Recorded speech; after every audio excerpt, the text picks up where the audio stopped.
Bien avant que les dinosaures dominent la Terre, la planète a traversé divers effondrements si extrêmes qu'ils ont complètement redéfini la vie.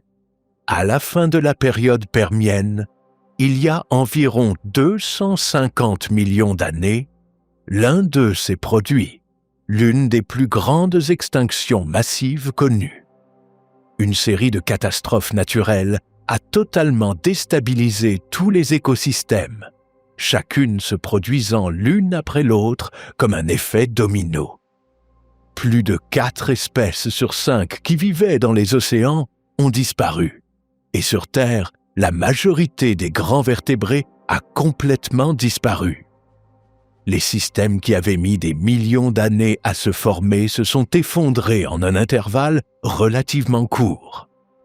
Le résultat ne fut pas un monde prêt à évoluer, mais un monde qui dut recommencer à zéro.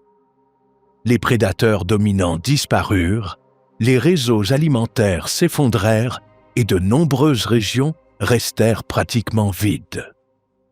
Pendant longtemps, la vie n'avança pas. Elle stagna dans de fragiles tentatives de survie. Seuls les organismes les plus résistants, capables de supporter des conditions instables, réussirent à se maintenir. Contrairement à d'autres périodes de l'histoire, comme l'ère glaciaire du Pléistocène, il n'y avait ici ni équilibre, ni compétition complexe, ni écosystème riche. Tout ce qui resta fut une planète réduite à son expression biologique minimale. C'est ce que le Trias hérita, période dont nous parlerons aujourd'hui. Le Trias commença il y a environ 250 millions d'années et s'étendit jusqu'à près de 200 millions d'années dans le passé. Cette période marque le début de l'ère mésozoïque, mais plus qu'une ère de domination, elle représente une étape de reconstruction. Pendant environ 50 millions d'années, la vie dut se réorganiser, se diversifier à nouveau et occuper les espaces restés vides après la fin turbulente du Permien. Faisons un rapide panorama de l'état du monde hérité par les survivants préhistoriques du Permien et les natifs du Trias. Les écosystèmes étaient simples et dominés par des espèces opportunistes. Aucun type de chaîne alimentaire n'était resté intact, si bien que la survie dépendait de nouvelles adaptations. Sur Terre, certains synapsides, comme les cynodontes, furent contraints d'adopter des caractéristiques qui donneraient plus tard naissance à l'anatomie de nombreux mammifères. En même temps, d'autres groupes qui jusque-là n'avaient pas été protagonistes commencèrent à se distinguer. Parmi eux, les archosaures entamèrent une expansion lente mais constante. La récupération ne fut ni immédiate ni uniforme. Pendant des millions d'années, la biodiversité resta faible et les écosystèmes fonctionnaient de manière limitée. Cependant, peu à peu, de nouvelles formes de vie et de nouvelles stratégies commencèrent à apparaître. Les plantes à graines réussirent à se maintenir et à s'étendre, créant les premières bases de réseaux trophiques plus complexes. De plus, dans les mers, des groupes comme les ichthyosaures et d'autres reptiles occupèrent des niches restées vacantes, ouvrant la voie à des découvertes qui fascinent encore aujourd'hui les paléontologues. Car oui, c'est durant cette période que surgirent les dinosaures, ainsi que les premiers vertébrés capables de voler de façon soutenue, et les ancêtres les plus anciens des mammifères. Ce fut une étape marquée par la transition entre une survie extrême et un renouveau. De nouveaux groupes commencèrent à se diversifier. Les relations écologiques devinrent plus complexes et la vie commença à expérimenter des formes et des comportements qui n'avaient pas été possibles dans le monde précédent. Et les changements ne se limiteraient pas aux formes de vie. La Terre elle-même passerait par certains de ses plus grands points de rupture. La fragmentation initiale de la Pangée avait commencé, séparant lentement le nord et le sud en ce qui deviendrait plus tard la Laurasie et le Gondwana. Ce processus transformerait la géographie, mais aussi le climat et les routes de dispersion des espèces à l'avenir. Dans la Pangée post-permienne, il n'y avait pas d'océan séparant les continents comme aujourd'hui, mais une extension presque continue de terre qui s'étendait d'un pôle à l'autre. Cette configuration ne définissait pas seulement la carte, elle conditionnait aussi la vie. Les zones côtières étaient limitées et la majeure partie du territoire restait enfermée dans des régions intérieures éloignées de l'influence de la mer. Des régions aujourd'hui séparées par des milliers de kilomètres partageaient alors le même système climatique, formant un scénario global beaucoup plus uniforme en apparence, mais extrêmement hostile dans la pratique. Ce supercontinent fonctionnait comme une seule structure, où tout changement géologique et environnemental avait des effets complets sur l'ensemble du système.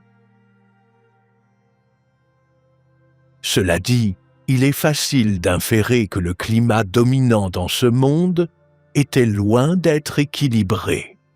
Après l'extinction du Permien, les températures restèrent élevées pendant des millions d'années, stimulées par des niveaux élevés de dioxyde de carbone dans l'atmosphère, produits par des volcans en éruption constante. Le résultat fut un effet de serre intense avec un réchauffement continu et une forte instabilité saisonnière.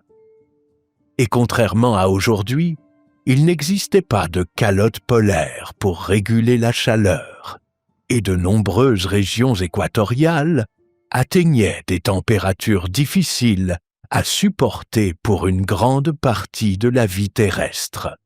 Les pluies n'étaient pas non plus régulières, ce qui entraîna de longues périodes de sécheresse interrompues par des tempêtes intenses. Ce schéma rendait l'environnement imprévisible et limitait la récupération des écosystèmes. Comme si cela ne suffisait pas, la situation était encore plus extrême à l'intérieur de la Pangée. Étant si éloignées des océans, ces régions recevaient très peu d'humidité. Les paysages étaient dominés par des déserts, des plaines arides et des systèmes fluviaux temporaires. L'évaporation dépassait facilement les précipitations, laissant des sols très secs. Les preuves de cet environnement se trouvent dans les dépôts d'évaporites et dans les couches de sédiments rougeâtres caractéristiques de la période.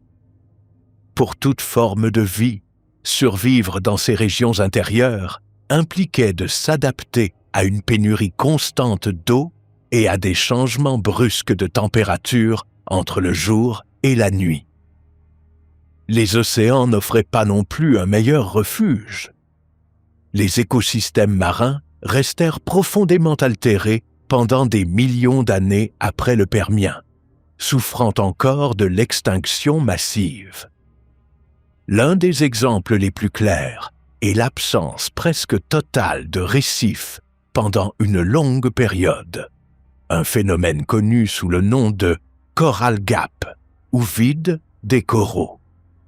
Les organismes qui construisaient auparavant ces structures disparurent et avec eux se perdit l'un des habitats les plus complexes et productifs de la planète. Sans récifs, de nombreuses espèces n'avaient plus d'endroit où s'établir, ce qui ralentit encore davantage la récupération de la biodiversité marine. À cela s'ajoutaient des zones pauvres en oxygène dans les profondeurs, créant des environnements où les formes de vie, et ce fut dans la végétation. Les plantes à graines réussirent à mieux résister aux conditions extrêmes, car elles pouvaient rester inactives jusqu'à ce que l'environnement devienne favorable. Bien qu'elles aient mis longtemps à se rétablir, cette capacité leur permit de recoloniser de vastes étendues du supercontinent, même dans des environnements arides. Les gymnospermes, comme les conifères et les cicadales, commencèrent à s'étendre, formant les premières forêts de la nouvelle période. Bien que ces écosystèmes fussent plus simples que ceux du passé, ils représentaient une étape clé dans la récupération de la vie terrestre. La résistance des graines fit la différence entre la disparition totale de la vie et un nouveau départ. Et qu'est-il advenu de cette expression minimale de la faune qui survécut à l'extinction massive? Les écosystèmes étaient vides, simplifiés, avec très peu d'espèces occupant des niches autrefois pleines. Dans les océans, certains invertébrés réussirent à persister, bien qu'avec une diversité très réduite, tandis que les poissons commencèrent une récupération très lente. En fait, jusqu'à il y a quelques années, de nombreux paléontologues pensaient qu'il n'y avait pas de poissons dans les mers du Trias inférieur. En revanche, sur Terre, les insectes survécurent, mais principalement sous des formes résistantes, comme les cafards et des groupes similaires, capables de supporter des conditions extrêmes. Parmi les vertébrés terrestres, les synapsides représentaient le dernier lien avec le monde précédent. Les cynodontes, en particulier, durent développer des dents différenciées et une structure osseuse peu spécialisée, ce qui deviendra en fait important pour l'avenir. Ils ne redeviendraient jamais dominants en nombre comme au Permien, mais ils resteraient importants contre leur coexistence avec des formes plus modernes. Parallèlement, les sauropsides commencèrent à s'étendre et à se diversifier. Les reptiles occupèrent également des niches restées vacantes après l'extinction. Parmi eux, les archosauromorphes montrèrent une expansion adaptative rapide, s'établissant dans différents environnements terrestres et aquatiques. Ce processus marque le début d'un changement dans la composition des écosystèmes, où les reptiles prirent un rôle de plus en plus important. Bien qu'il faudrait encore beaucoup de temps avant que les sauropsides acquièrent des formes plus proches de celles de leurs grands descendants, les dinosaures. Ce qui est intéressant à souligner, c'est que toute la catastrophe écologique qui donna naissance au Trias favorisa également une évolution alimentaire qui marquerait un avant et un après dans toute l'évolution. Pour ceux qui ne le savent pas, l'alimentation de toute la faune durant les périodes précédant le Trias était carnivore et insectivore. Les systèmes alimentaires étaient simples, mais avec la récupération progressive, certains lignages apparentés aux mammifères avaient déjà développé la capacité de construire une catastrophe écologique que les scientifiques ont divisée en Trias inférieur, moyen et supérieur. Trias inférieur. Durant les premiers millions d'années du Trias, les limites de la vie terrestre et marine étaient plus qu'évidentes et la diversité n'était réellement pas abondante. Les organismes dépendaient fortement de leur tolérance au stress. Dans de vastes régions de la Pangée, un seul type d'animal pouvait presque entièrement dominer le paysage. Le cas le plus clair est celui du dicynodonte Lystrosaurus, dont les restes représentent la grande majorité des fossiles dans certains gisements, ce qui indique des écosystèmes peu compétitifs et faiblement spécialisés. Cette homogénéité biologique ne répondait pas à une stabilité, mais à l'absence d'alternatives.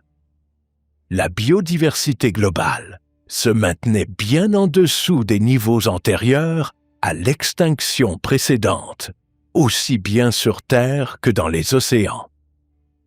Dans les environnements terrestres, la disparition de forêts complexes laissa des étendues dominées par une végétation basse et dispersée, ce qui réduisit la disponibilité de nourriture et d'abri. En mer, le manque d'oxygène dans les grandes profondeurs limitait l'expansion des communautés marines. Cette combinaison générait des écosystèmes de très bas niveau, avec des chaînes alimentaires réellement courtes. Comme nous l'avons mentionné auparavant, l'arrêt Cluviaux, les indices fossiles montrent que certains biomes commencèrent à se réorganiser en seulement quelques millions d'années. Cependant, aux latitudes P. Dans ce contexte, les organismes généralistes avaient un avantage clair. Les animaux capables de se nourrir de multiples sources, de tolérer des changements de température ou de survivre avec des ressources limitées, parvenaient à se maintenir là où d'autres disparaissaient. Les Protorosaurus, par exemple, présentaient des corps allongés et similaires à ceux d'un lézard, ce qui leur permit d'occuper à la fois des zones côtières et des régions intérieures durant le Trias inférieur et moyen. Ce manque de spécialisation marqua la dynamique écologique de la période. Au lieu de biomes, c'était un équilibre instable, mais qui favorisa des changements qui n'auraient pas émergé naturellement dans l'écosystème du Permien. Des adaptations évolutives que de nombreux reptiles et mammifères modernes présentent encore. Mais avant d'approfondir ces changements ultérieurs, il est important de souligner que le profil final du Trias inférieur ne fut pas celui d'un désastre total, mais plutôt celui d'une période où commençaient à apparaître des signes clairs de réorganisation écologique globale. Les groupes adaptés se diversifièrent.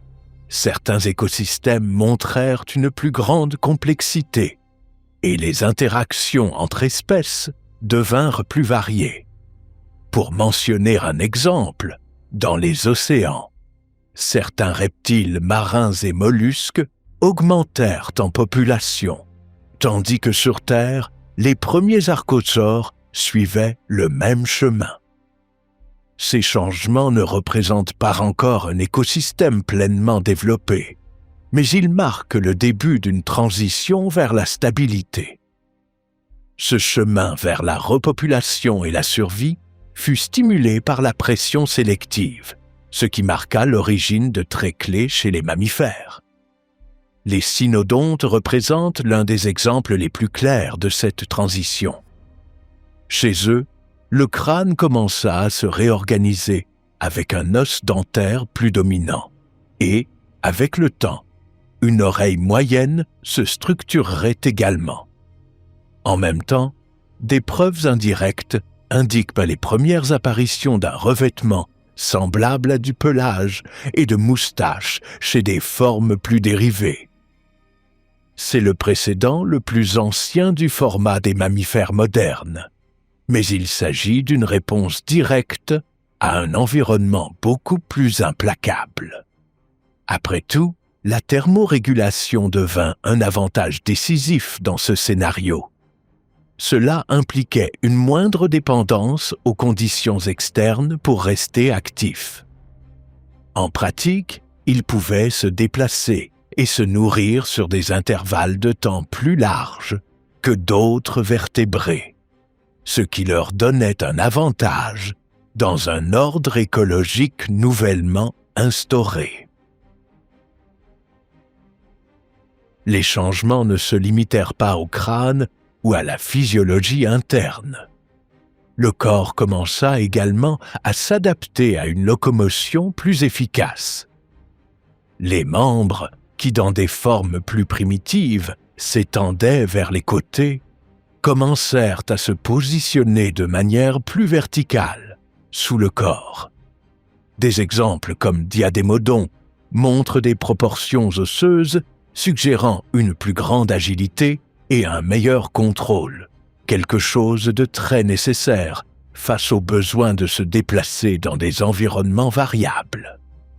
Ces modifications sont également liées à des comportements plus actifs, incluant la recherche constante de nourriture.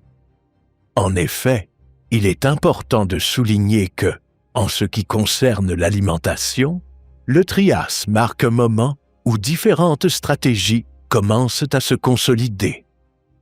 Bien que de nombreux cynodontes soient carnivores ou insectivores, certaines lignées développèrent des adaptations vers des régimes alimentaires plus variés.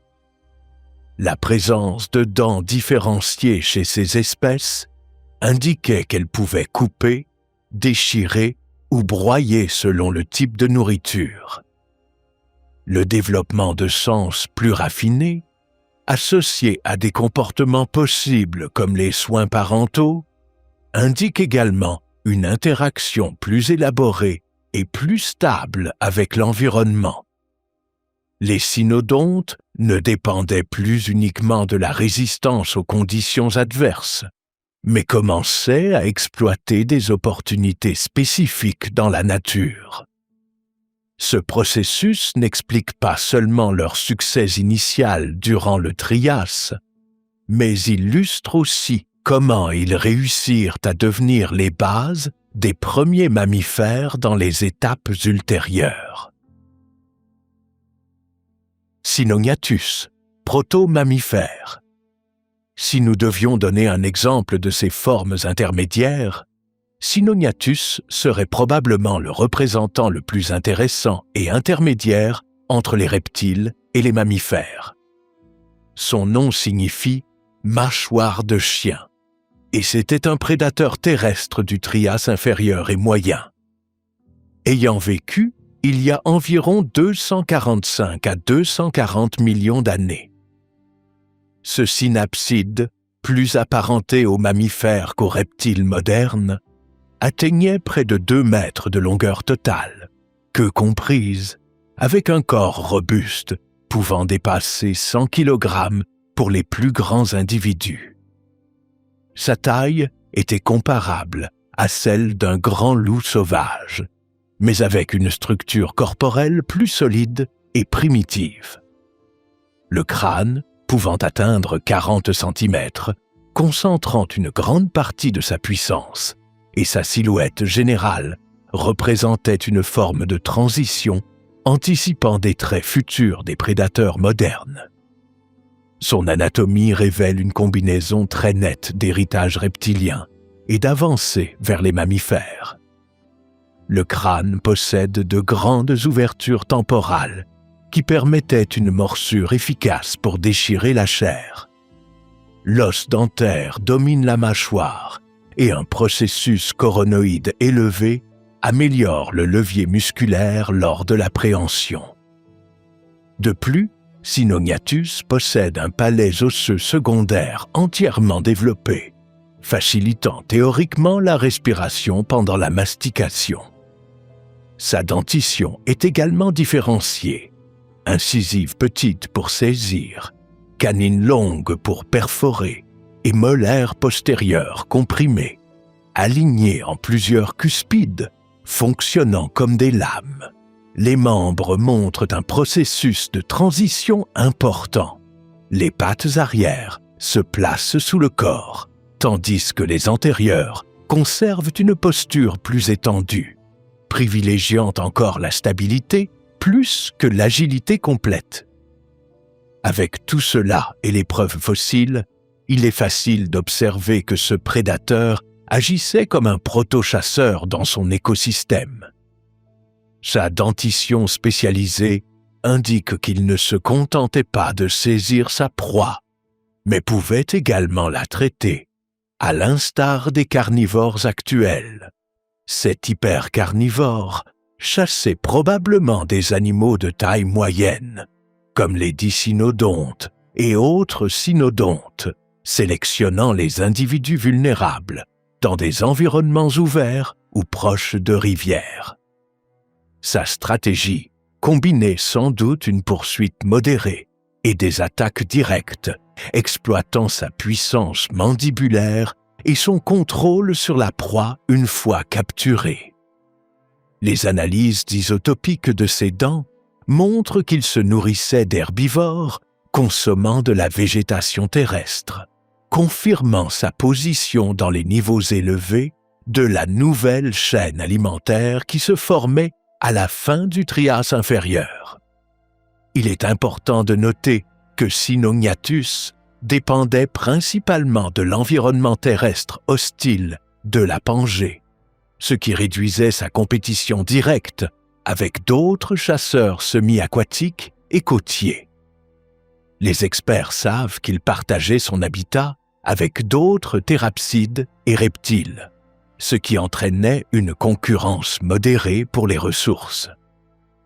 Bien qu'il fût loin d'être un prédateur apex, ses adaptations lui permirent de maintenir un niche relativement défini sur une grande partie du territoire du Gondwana, avec des fossiles découverts en Afrique du Sud, en Argentine, en Namibie et même en Antarctique, indiquant une large expansion dans l'hémisphère sud.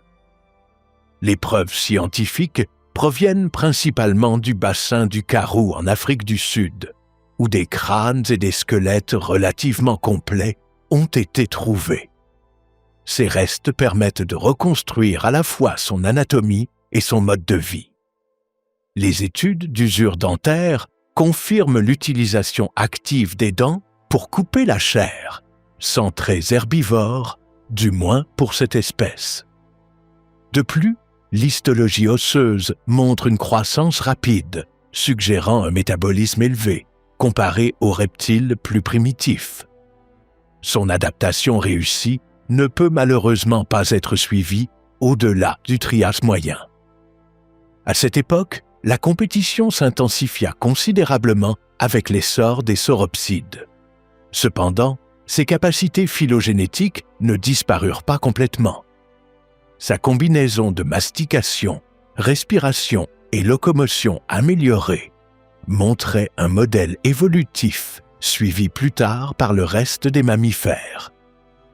Dans ce sens, Sinognathus fut une pièce fondamentale de l'histoire évolutive menant à l'apparition des animaux qui dominent aujourd'hui nos écosystèmes terrestres. Alors que les écosystèmes terrestres restaient limités, le milieu aquatique commença à offrir de nouvelles opportunités de survie. Comme mentionné précédemment, durant les premiers millions d'années, de vastes zones marines présentaient des niveaux d'oxygène très faibles, limitant la vie complexe. Sur ces fonds dominaient des tapis microbiens visibles dans le registre fossile, comme des surfaces ondulées ou bouillonnantes. Cependant, ces conditions commencèrent progressivement à s'améliorer.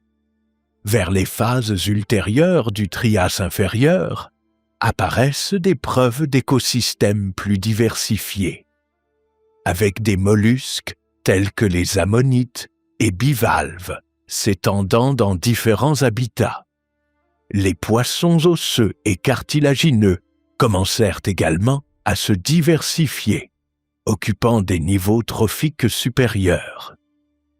Certains requins primitifs, comme les hybodontes, développèrent des dentitions capables de broyer des coquilles ou de saisir des proies actives, leur permettant de s'adapter à différents types d'alimentation. Dans ce contexte, apparaissent les premiers reptiles adaptés à la vie aquatique. Contrairement à leurs prédécesseurs terrestres, ces animaux développèrent des corps plus hydrodynamiques, des membres modifiés pour la natation et des systèmes de locomotion plus efficaces en milieu aquatique. Parmi les premiers à apparaître se trouvent les formes basales d'ichthyosaures comme Chaosaurus, qui montraient déjà une transition claire vers un mode de vie entièrement marin. Leur anatomie suggère des déplacements rapides et une dépendance croissante à l'océan comme habitat principal. Toutes ces adaptations montraient clairement que l'eau devenait plus compatible avec la vie et redevenait un refuge où les espèces pouvaient prospérer loin de la Terre. Les températures se stabilisaient et, dans certaines zones, la disponibilité de nourriture augmentait avec la récupération des poissons et invertébrés. Cela transforma les mers en un nouvel espace où certaines lignées évolutives pouvaient se diversifier plus rapidement. Par exemple, les reptiles comme les notosaures profitaient des zones côtières et des eaux peu profondes. Certains experts pensent que leur long cou leur permettait non seulement de chasser des poissons discrètement, mais aussi d'explorer le fond marin. Ensemble, ces animaux établirent les premiers niveaux supérieurs de prédation dans les océans mésozoïques. Les ichthyosaures et notosaures coexistaient et chassaient à la fois poissons prédateurs et mollusques opportunistes, créant des réseaux trophiques plus dynamiques. Les adaptations sensorielles, comme de grands yeux chez ichthyosaures et notosaures, permettaient la prédation en eau turbide ou profonde, tandis que leur forme hydrodynamique assurait le succès dans la capture de proies rapides. Cette compétition précoce posa les bases de la diversification ultérieure des prédateurs marins du Trias moyen, montrant que les océans n'étaient pas seulement des refuges, mais aussi des laboratoires évolutifs. Concernant le Notosaurus, nous en savons beaucoup. Ces créatures, surnommées lézards aquatiques du Trias, atteignaient 2 à 4 mètres, bien que Notosaurus janggi pouvait dépasser 7 mètres, avec des coups et des queues représentant jusqu'à 1/5 de la longueur totale, assurant précision en nage. Leur poids, entre 50 et 300 kg, équilibrant flottabilité et force pour capturer des proies.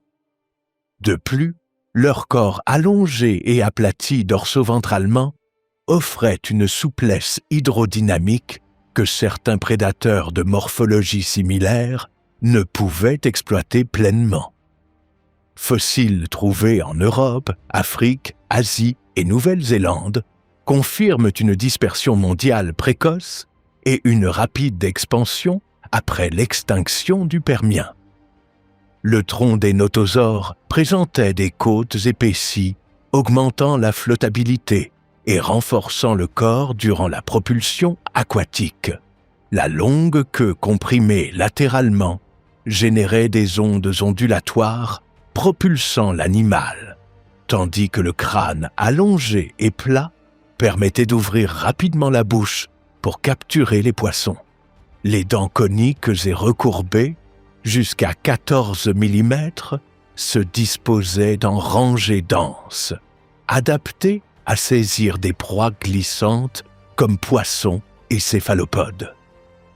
Les grandes fenêtres temporales hébergeaient de puissants muscles adducteurs, renforçant la force de morsure et la rapidité d'embuscade. Les membres antérieurs se transformèrent en sorte de rames, augmentant propulsion et maniabilité, avec des phalanges allongées et palmées, rappelant les nageoires des phoques. Les humérus robustes supportaient les forces torsionnelles, agissant comme de véritables hydroailes, tandis que les fémurs plus fins contribuaient à la direction et à la stabilité. Par ailleurs, leurs membres postérieurs leur permettaient de se déplacer sur Terre pour de courtes périodes pour se reposer ou se reproduire, similaires aux pinnipèdes modernes. Les notosaures chassaient principalement à l'embuscade. Ils attaquaient poissons, céphalopodes et concurrents à long cou profitant de leur vulnérabilité. Leur mobilité cervicale permettait des attaques précises sous plusieurs angles, et le remplacement constant des dents assurait une efficacité continue. Une hypothèse suggère également une haute tolérance aux variations de salinité et de température, leur permettant d'habiter lagunes hypersalines, plateformes côtières et eaux ouvertes. Le registre fossile indique que cette espèce coexista avec Placodonte, Pachypléorosaure et premier Pistosaure en tant que prédateurs, concurrents et proies. Des preuves montrent que son appareil digestif était spécialisé dans poissons, céphalopodes et autres sauriens, comme en témoigne contenu gastrique fossile et coprolite de la Biota luoping. Sa mandibule permettait une fermeture rapide de la bouche, garantissant la capture de proies, peu importe leur taille. Au début du Trias moyen, des fluctuations environnementales importantes survinrent, incluant inondations, régression marine, épisodes de salinité extrême et variations de température. Les notosaures résistèrent à ces conditions pendant au moins 25 millions d'années, bénéficiant d'une flottabilité positive et de la capacité à se déplacer entre habitats côtiers et eaux ouvertes. Ils étaient de véritables enfants du Trias, en termes d'adaptabilité, capables de migrer vers des latitudes élevées, avec des adaptations exceptionnelles au climat et courants océaniques. Nous nous concentrons sur eux, car ils représentent un pas crucial dans l'évolution des reptiles marins. Leur corps, membres et dentition montrent des adaptations précises pour un mode de vie semi-aquatique, tandis que leur comportement de prédateur, mobilité aquatique et tolérance environnementale permirent de créer les premiers guildes complexes de prédateurs marins. Cette espèce posa les bases de l'émergence des formes basales, des emblématiques plésiosaures à long cou, qui domineraient les océans du Jurassique et du Crétacé. Cependant, les ichthyosaures évoluaient avec eux sur le même terrain, et des découvertes récentes suggèrent que leur rôle pourrait avoir été encore plus important. Bien qu'ayant perdu la capacité de revenir sur Terre, ces prédateurs développèrent une queue et une nageoire dorsale comme les poissons. De plus, leur apparence extérieure ressemblait à celle d'un poisson, bien qu'ils restassent des reptiles, en accord avec leur nom, lézard-poisson. L'apparence des ichthyosaures était très similaire à celle des poissons ou des dauphins actuels. Contrairement aux poissons, leurs nageoires contenaient à l'intérieur les os de toutes leurs extrémités avec des formes osseuses bien définies. De plus, ils ne possédaient pas de branchies. La queue était orientée verticalement, avec l'extrémité de la colonne pénétrant vers le bas, contrastant avec les dauphins dont la queue est horizontale et dépourvue d'os. Des centaines de squelettes fossiles ont été retrouvés, allant du Jurassique inférieur au Crétacé inférieur, montrant non seulement une survie de plus de 60 millions d'années, mais aussi une capacité adaptative impressionnante, surtout considérant les catastrophes qui frappèrent la Pangée durant ces périodes. Cela est dû à leur large diversification, comprenant près d'une centaine d'espèces valides, regroupées en environ 50 genres. Des découvertes récentes, entre 2020 et 2025, incluent Xiphodracon goldencapensis au Royaume-Uni, Gadusaurus aqualigneus au Portugal, Eurinosaurus mistelgauensis en Allemagne et le massif Ichthyotitan severnensis. Ce dernier fut découvert dans des couches du Trias supérieur, mais ses fossiles sont rares et sa datation imprécise. Néanmoins, il s'agit d'une espèce marine pouvant atteindre 25 mètres, ce qui en ferait le plus grand animal aquatique connu à ce jour, juste derrière la baleine bleue de 30 mètres. En dehors des caractéristiques uniques, une particularité générale de cette espèce est que, quel que soit son genre, ses yeux étaient énormes, suggérant une chasse guidée par la vue plutôt que l'odorat. Autour de la partie frontale de l'orbite oculaire proéminente, un anneau osseux ou anneau sclérotique assurait protection et support. Les plus grands yeux appartiennent à Ophthalmosaurus, avec 10 cm de diamètre, parmi les plus grands chez les vertébrés. Sa vision binoculaire probable favorisait la chasse en eau turbide, appuyée par un régime alimentaire à base de calmars vivants à près de 1000 mètres de profondeur. À ces profondeurs, l'eau est très sombre, mais Ichthyosaurus pouvait voir grâce à ses yeux énormes. Il détectait probablement aussi les ondes ou vibrations de l'eau produites par ses proies. Les études cérébrales numériques, depuis 2010, montrent que ces reptiles avaient un cerveau relativement grand proportionnellement à leur corps. Un cerveau développé et de grands lobes optiques indiquent une forte dépendance à la vue et un traitement sensoriel avancé. Cette hypothèse demeure, bien que l'usage possible d'écolocalisation reste discuté, car aucune structure fossile équivalente n'a été trouvée. Ce qui est certain, c'est qu'en son milieu, Ichthyosaurus agissait comme prédateur-compétiteur durant tout le Trias. Son alimentation incluait poissons et reptiles marins plus petits, régulant leur population. Il n'est pas exclu qu'il attaqua aussi d'autres longs-cous marins, ce qui expliquerait les fossiles décapités de contemporains de Notosaurus. Transition. Le changement du Trias. Avec l'arrivée du Trias moyen, l'histoire de notre planète commence à s'ancrer à de nouveaux points clés, moment déterminant pour les périodes suivantes. Situé entre environ 247 et 237 millions d'années, ce fut le moment où des écosystèmes stabilisés commencèrent à se développer et à stimuler les interactions. La diminution des taux d'extinction permit à la vie non seulement de se rétablir, mais aussi de se diversifier avec plus de constance.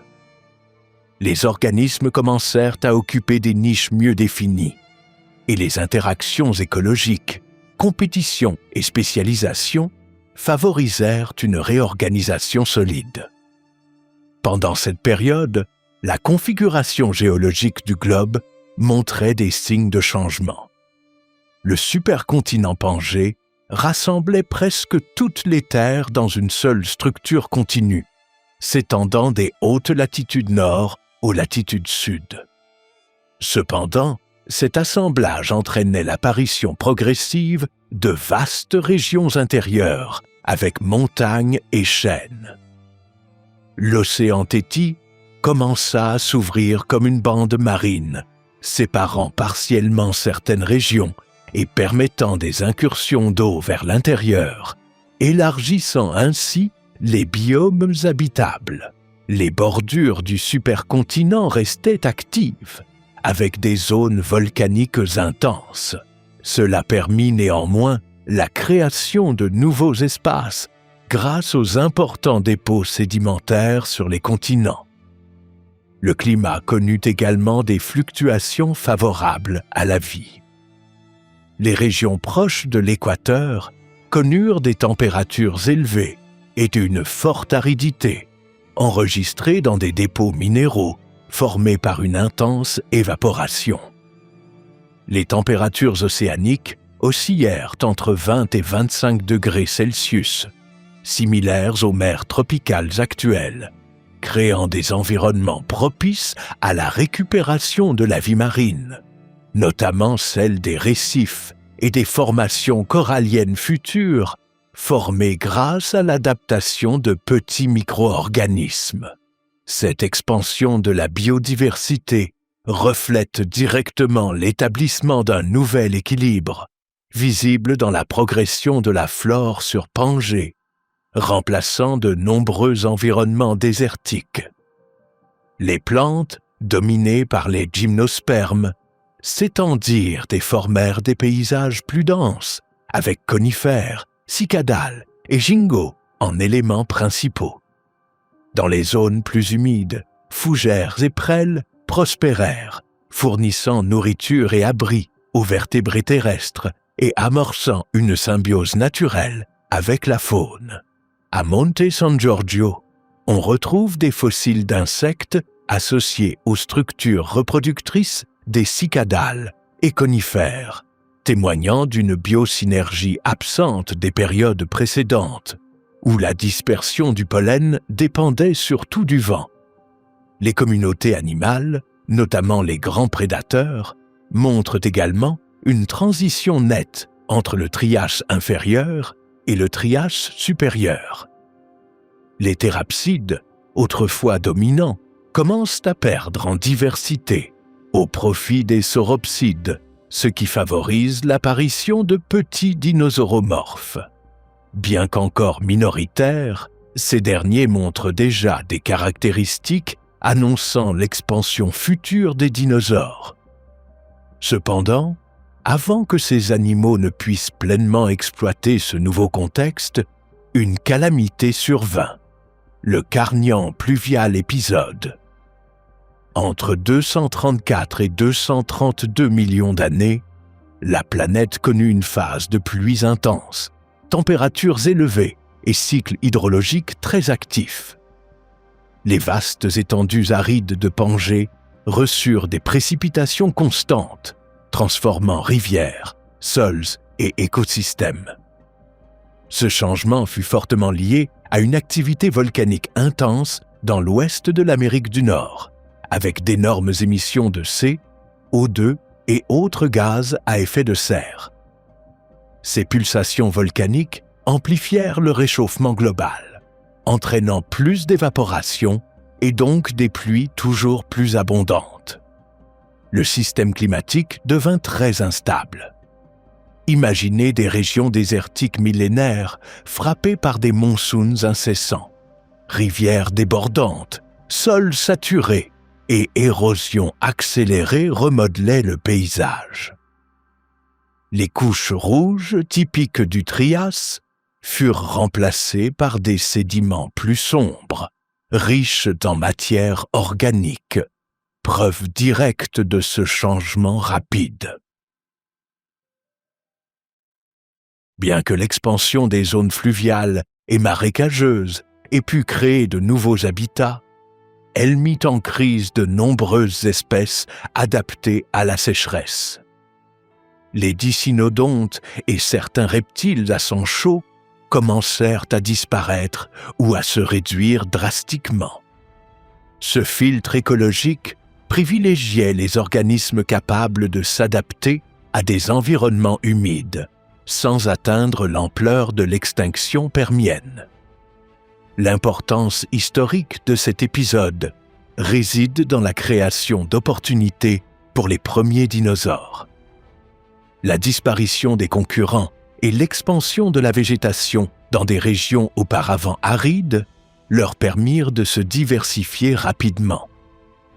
En peu de temps, ils passèrent d'une minorité à des acteurs dominants des faunes terrestres, tandis que les plantes adaptées à l'humidité se développaient également.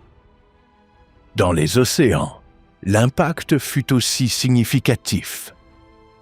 L'apport accru de nutriments depuis les continents, combiné au réchauffement global, favorisa des épisodes d'anoxie, zone à faible oxygène dissous, affectant gravement de nombreuses espèces marines. Les scientifiques estiment que la complexité structurale des mers, durement acquise, diminua. L'anoxie favorise non pas les plus grands ni les plus faibles, mais ceux adaptés à survivre avec peu ou pas d'oxygène. Malgré cela, Les ichthyosaurus surmontèrent l'événement. Et bien que les récifs soient affectés par les sédiments, ces perturbations furent temporaires. De nouvelles communautés reconstruisirent progressivement les écosystèmes. À l'échelle globale, le Carnian pluvial épisode provoqua une reconfiguration climatologique complète. Avec le cycle du carbone perturbé, la Terre passa d'un monde relativement sec et uniforme à un monde avec des contrastes climatiques marqués et des cycles saisonniers plus intenses. L'augmentation de la température due aux gaz à effet de serre accroît l'évaporation océanique, alimentant des systèmes de pluie récurrentes. Ainsi émergea un monde différent, où les sauropsides ne furent plus secondaires mais montants. Ce qui commença comme une crise climatique devint leur opportunité décisive pour l'évolution. Trias supérieur. L'arrivée du Trias supérieur coïncida avec un phénomène diluvien, mais le contraste avec le passé est évident. Après l'extinction permienne, les chaînes alimentaires étaient fragmentées et simplifiées pendant des millions d'années. Ici, c'est le contraire. Malgré d'importantes perturbations, les systèmes biologiques conservaient suffisamment de structure pour se réorganiser rapidement. La configuration continentale de Pangée était très différente de celle du Trias inférieur et permit une diversification des espèces, sans provoquer une compétition acharnée pour les ressources. Son étendue engendrait deux conséquences, des extrêmes climatiques et des conditions relativement arides dans l'intérieur du continent, et des pluies périodiques sur les régions côtières, alimentant rivières et lacs, et créant des microclimats à forte productivité végétale. Ces zones fournissaient des ressources constantes aux herbivores spécialisés, soutenant à leur tour les populations de prédateurs adaptés à ces niches. Les anciennes conifères, cicadales et fougères étaient bien établies sur de vastes étendues, notamment dans ce qui sera plus tard connu comme l'Eurasia. Dans l'hémisphère sud, les communautés dominées par Dicroidium, un genre éteint de gymnospermes, montraient des différenciations régionales, renforçant la radiation et la diversité écologique. Ces plantes constituaient depuis longtemps une partie essentielle de la structure du territoire, conditionnant les habitudes alimentaires des herbivores et des prédateurs. Parlant de ces derniers, les archosaures, première lignée évolutive des dinosaures et des crocodiles, commencèrent à consolider leur présence. Les ptérosaures firent leur début avec des taxons primitifs comme Eudimorphodon, un prédateur doté de membranes alaires et adapté à la prédation aérienne ou à la charognage. Du côté des crocodilomorphes, des formes terrestres sveltes et plus mobiles, comme Terrestrisuchus, se répandirent significativement au Trias supérieur. Les experts subdivisent cette période en 3 étapes présentant des tensions écologiques, Carnien, Norien et Rétien. Le Carnien fut marqué par les changements pluviaux de transition entre le Trias moyen et supérieur. Le Norien se distingue par l'impact d'un astéroïde d'environ 5 km de diamètre. Bien que cela provoqua des extinctions locales, l'événement resta limité comparé au déluge précédent. Les dinosaures comme Coelophysis bohri, un carnivore bipède élancé atteignant 3 mètres, continuèrent à coexister avec d'autres herbivores. Le Rétien ne connut pas de cataclysme, mais un nouveau point historique, l'inondation des marges continentales de Pangée par la mer Thétis, amorçant la rupture continentale. Ces événements induisirent ce que les experts appellent un stress évolutif. Sterling Nesbitt a documenté comment les changements climatiques et les épisodes de stress environnemental favorisaient l'expansion des dinosaures par rapport aux dinosauromorphes non dinosaures. Ces derniers tendirent à réduire la taille de leur lignée avant leur extinction totale. Le résultat fut un écosystème délicatement stable, avec les dinosaures basaux au sommet de la chaîne. Comment résistèrent-ils et devinrent-ils les dominants? Leur morphologie leur conférait un avantage. Ouverture crânienne allégeant la tête, dents solidement implantées dans l'os, respiration plus efficace et système circulatoire avancé. Le crâne, allégé à l'avant, permettait des mouvements rapides et précis lors de la morsure. La dentition técodonte, avec dents fermement ancrées dans l'os, agissait comme un système de préhension résistant, difficile à arracher. Leur motricité était soutenue par un cœur à 4 chambres séparant les flux sanguins, permettant une activité prolongée, des courses plus longues, une récupération rapide et une activité constante. Chez les lignées proches des oiseaux, cela se traduisait par des mouvements continus. Chez les crocodiliens, par des alternances contrôlées d'explosion d'énergie et de repos. Le développement d'une posture érigée fut déterminant. Les membres placés sous le corps répartissaient le poids verticalement, réduisant l'énergie nécessaire pour marcher ou courir. Cela permettait des foulées plus longues et stables, un avantage évolutif crucial sur les reptiles à posture étalée. Ces bases anatomiques se modifièrent selon l'environnement. Les crocodiliens développèrent corps aplatis et armures d'ostéoderme, facilitant la flottation et la chasse aquatique. Les ptérosaures transformèrent ce plan en une solution aérienne. 4e doigt allongé, membrane renforcée, soutenue par un os supplémentaire dans le poignet, créant des ailes fonctionnelles. Les analyses isotopiques des dents montrent que ces dinosaures maintenaient des températures corporelles élevées, même dans des latitudes polaires, comme le Groenland, il y a 214 millions d'années, preuve d'une grande flexibilité environnementale. Ces prototypes donnèrent naissance à de nombreux dinosaures, oiseaux et crocodilomorphes, chacun développant ses propres adaptations. Postosuchus, archosaure prédateur. Il y a environ 220 millions d'années, dans ce qui est aujourd'hui le sud-ouest et le sud-est des États-Unis, un archosaure carnivore luttait pour dominer son territoire et ses ressources. Le Postosuchus, l'un des principaux prédateurs de son écosystème.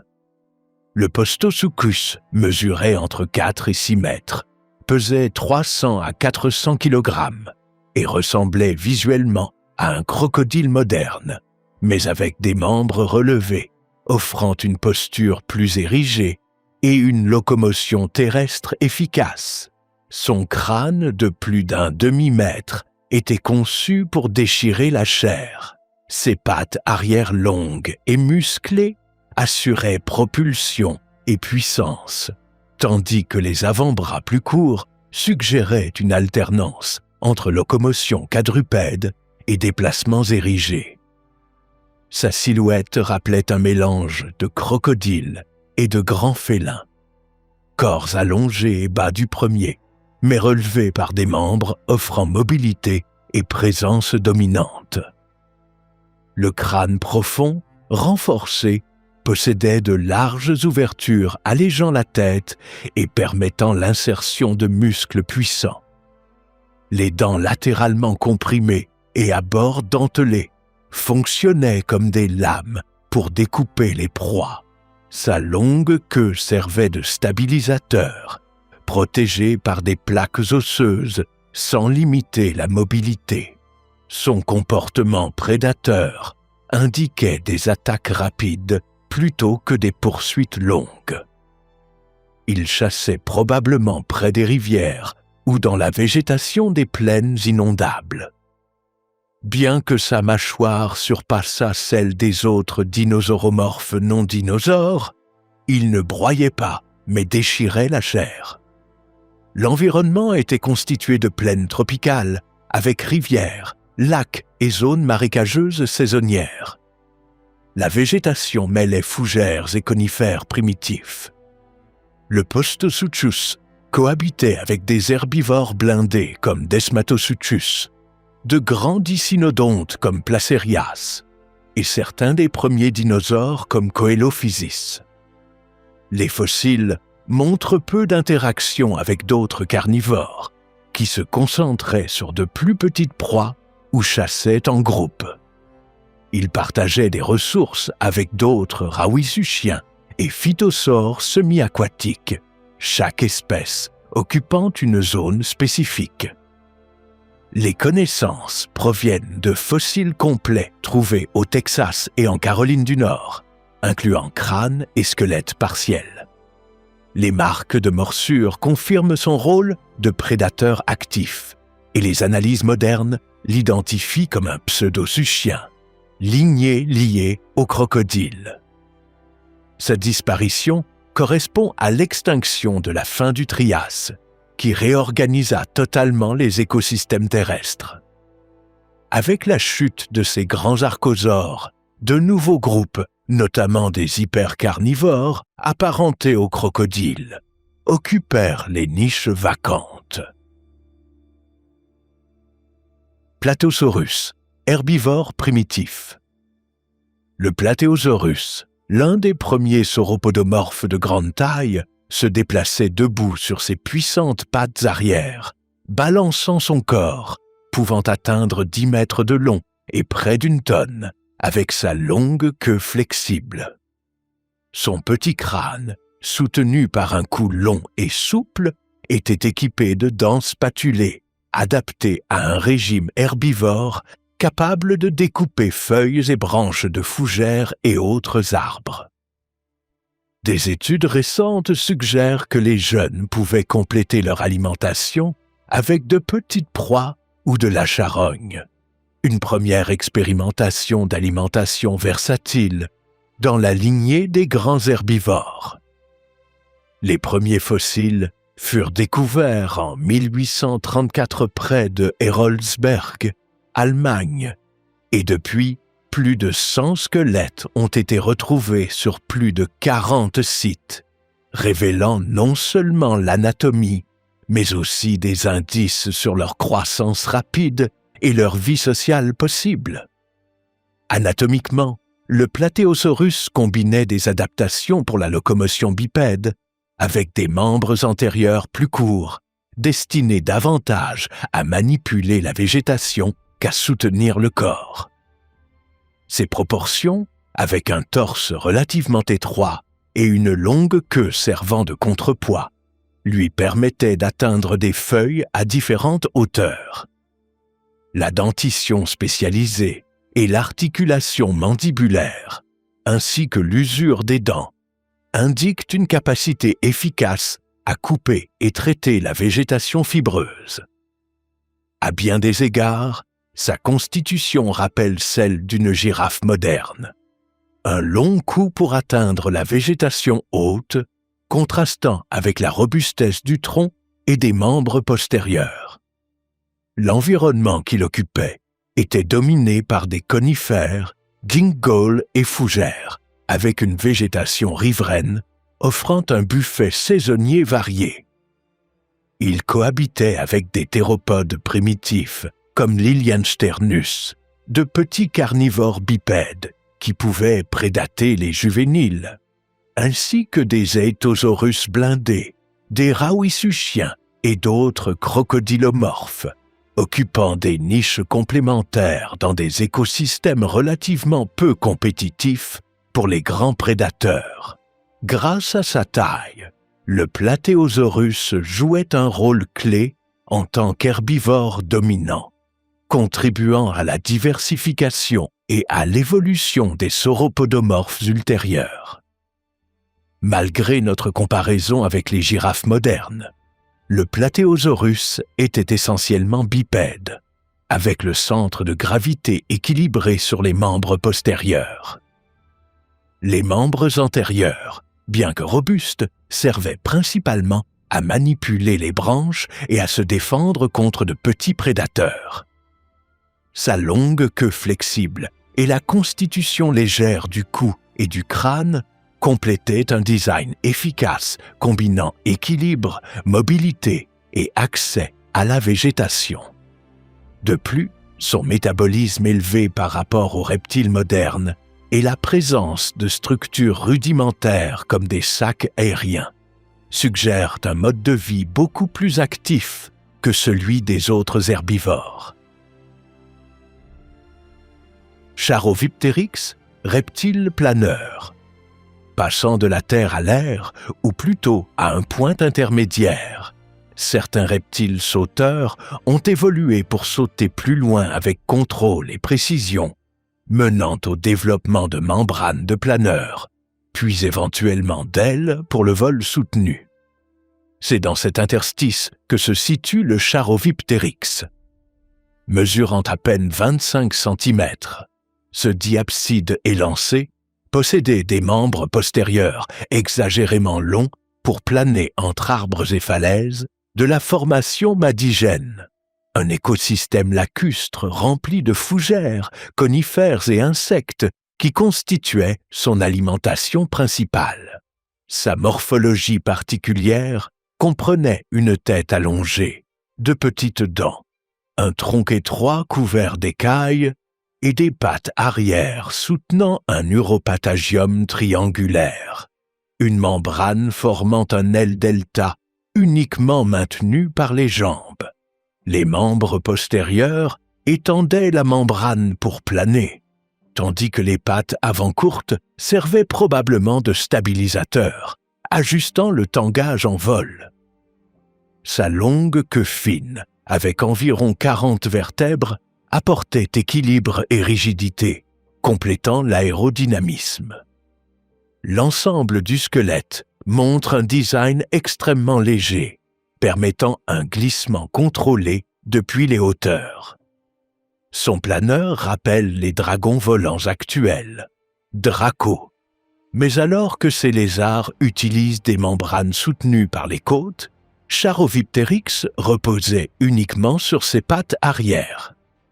Fonctionnellement, Charovipteryx est un singulier expériment évolutif. Les simulations biomécaniques suggèrent qu'il pouvait planer stablement à basse vitesse, avec des atterrissages estimés entre 11 et 14 mètres par seconde, modulant la tension de la membrane par l'extension des genoux et hanches. Sa locomotion terrestre ou arboricole combinait probablement agilité des pattes arrière et fonction des antérieures, permettant grimper et sauter sur de courts planeurs. Son mode de vie insectivore aérien le plaçait comme un prédateur de niche spécifique, sans concurrence directe.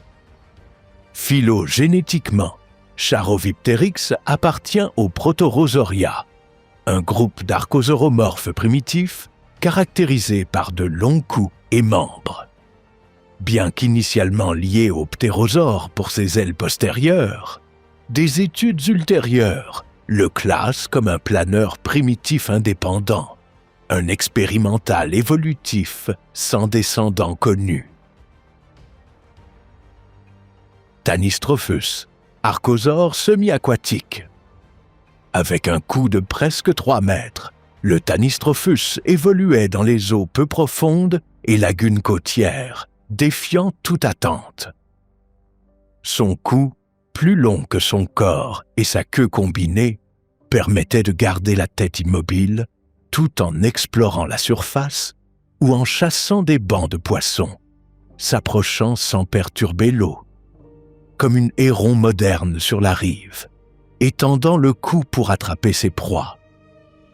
Avec une longueur totale pouvant atteindre 6 mètres, les grands spécimens dominaient les petits prédateurs, tandis que leurs pattes arrière musclées compensaient la longueur du cou et fournissaient une puissance pour de courts mouvements sur l'eau peu profonde.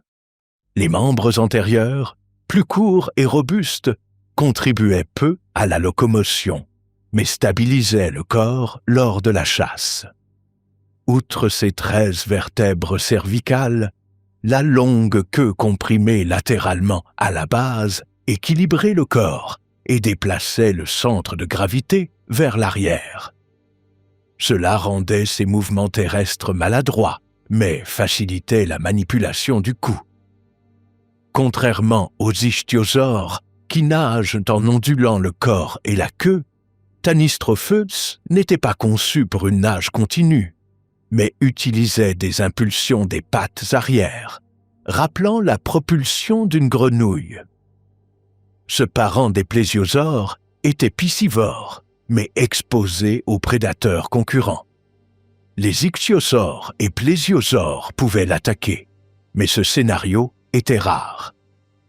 Sa stratégie rappelle celle d'un cormoran moderne, immobile, patient, observant, tandis que les ichthyosaures chassaient à grande vitesse dans les canaux ouverts.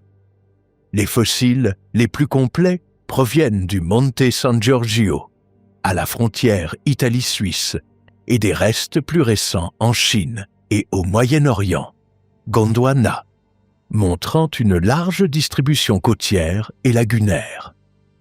La taphonomie indique la conservation de tissus mous et d'écailles semi-rectangulaires et une musculature caudale développée, renforçant la stabilité du cou et de la tête. Les premières études du XXe siècle le décrivaient comme un prédateur terrestre à tête élevée, faute d'adaptations aquatiques.